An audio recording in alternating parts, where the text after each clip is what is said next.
மக்கள் தொகை கணக்கெடுப்பு செயலியில் பூட்டப்பட்ட வீட்டை பதிவு செய்ய கதவு எண்ணை உள்ளிட்டதும் தோன்றும் நிலைத்தேர்வுகளில் பூட்டப்பட்ட வீடு என்பதை தேர்ந்தெடுக்க வேண்டும். பின்னர் அடிப்படை விவரங்களை மட்டும் பதிவு செய்து சேமிக்கலாம்.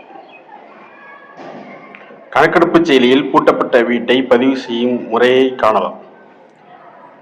எப்படி பூட்டப்பட்ட வீட்டை பதிவு செய்கிறது அப்படிங்கிறத நம்ம இங்கே பார்க்க போகிறோம். கதவு எண் உள்ளிடும்போது செயலியில் HLO ஆப், அதாவது HLO ஆப் செயலியில் உரிய இடத்திற்கு சென்று சம்பந்தப்பட்ட வீட்டின் கதவு எண்ணை உள்ளிடணும். அதாவது அந்த கதவு எண் உங்களுக்கு கொடுக்காத பட்சத்தில் நீங்கள் கொடுக்கக்கூடிய கதவு எண் தற்காலிக கதவு எண்ணாக இருக்கும். பெரும்பாலும் நீங்கள் சென்சஸ் வீட்டு எண் இருக்கு பார்த்தீங்களா, அதையே உங்களுக்கு தற்காலிகமாக நீங்கள் கொடுக்கலாம்.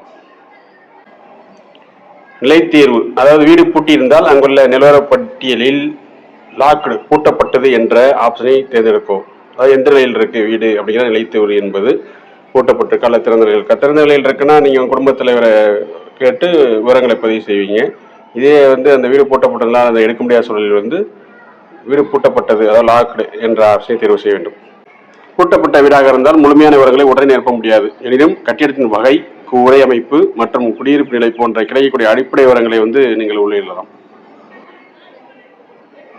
கணக்கெடுப்பு முடியும் நாட்களுக்குள் அல்லது மாலை நேரங்களில் மீண்டும் அந்த வீட்டிற்கு சென்று உரிமையாளரை சந்திக்க முயற்சிக்க வேண்டும்.